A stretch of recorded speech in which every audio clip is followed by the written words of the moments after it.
Senator Mike Lee, speaking of trying, is spending his time defending his proposed bill, Senate Bill 386.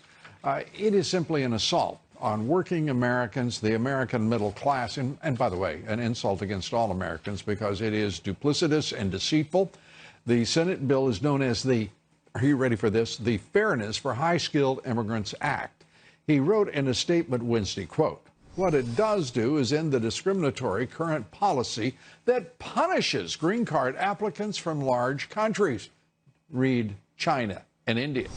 But that is exactly the problem. It would allow countries like India and China to push through as many H-1B visa workers as they like, who will then take U.S. jobs at lower pay for an indefinite period, by the way, because they get to automatically stay in the country while they wait for an employer-sponsored application for a green card. And in the 2020 election cycle, here's Senator Lee.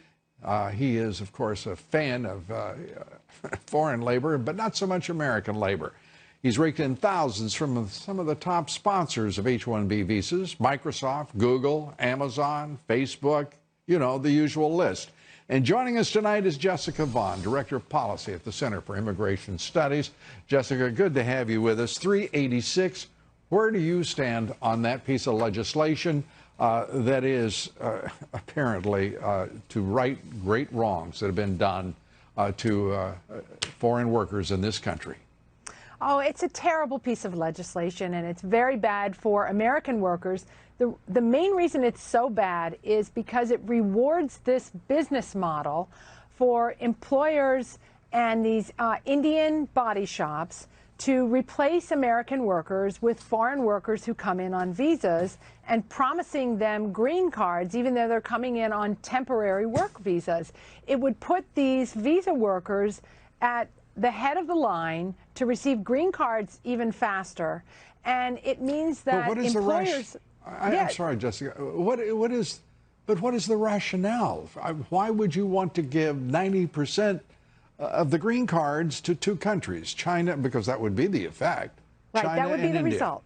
Right, and because the per country caps meter the issuance of green cards, so no one country can monopolize them. But this legislation would say all of these contract workers from India who replaced American workers would go to the front of the line, and that means employers who want to hire talent from the rest of the world would have to get behind them in line. It doesn't solve the backlog problem because there are something like 500,000 of these visa workers who feel that they are entitled to get green cards even though they came on a temporary visa, and it rewards the employers most of all. I mean, follow the money. That's why the big tech employers are funding this effort, is because it allows them to perpetuate this system that has been so harmful for American workers and cost so many Americans their livelihood, and it's bad for the country to displace this entire sector of tech workers. I want to ask you, how is it that Mike Lee should be so interested in this backlog? It's it's one of the most specious pieces of reasoning I've seen by even swamp standards, to suggest that equity is based on a backlog rather than on the nation's needs. And this will put back President Trump's meritocracy in immigration regulation and law for years, if not decades. It may kill it. Yes, it's a step away from the merit-based system that we all know would be the best system for our country. Because most of these workers who came on the H-1B visas are not particularly high-skilled. They're ordinary workers. Oh, wait a minute. I'm sorry. All these employers and the outsourcers, I don't care whether you're talking about Tata, you're talking about Cognizant, IBM, they tell you that these are the most skilled of all the immigrants in all the world, and we've got to have them.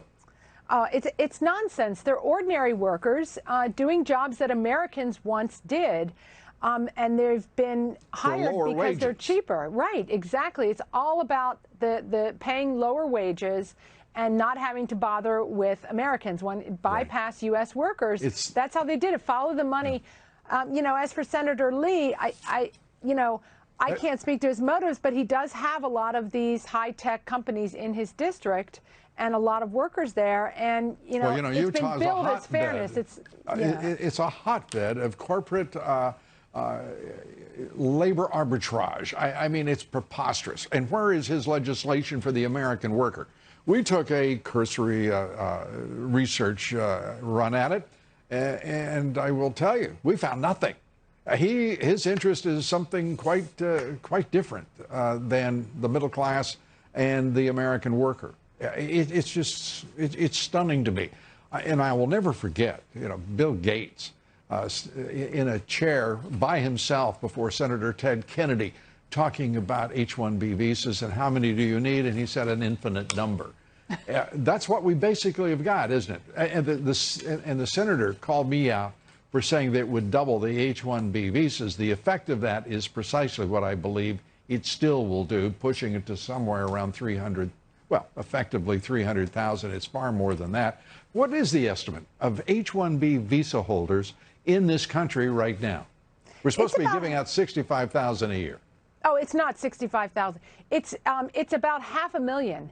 Each year, there are probably about 150,000. It's not a capped category because nonprofit organizations can get them in unlimited numbers. And that means universities like the University of California under Janet Napolitano replaced all of their American IT workers with visa workers.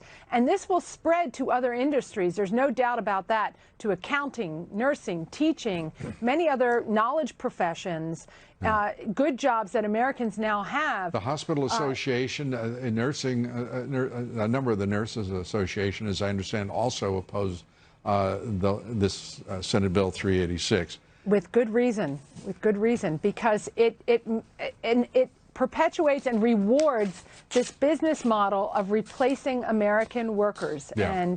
Which we thought this president was well on the way to eliminating.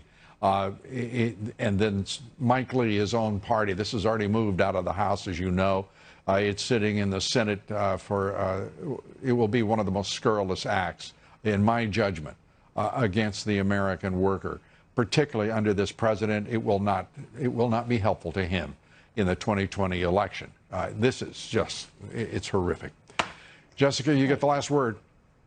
Well, people are expecting the president to do something about this program. The answer is to get rid of the H-1B program or drastically reform it so that it's impossible to replace American workers.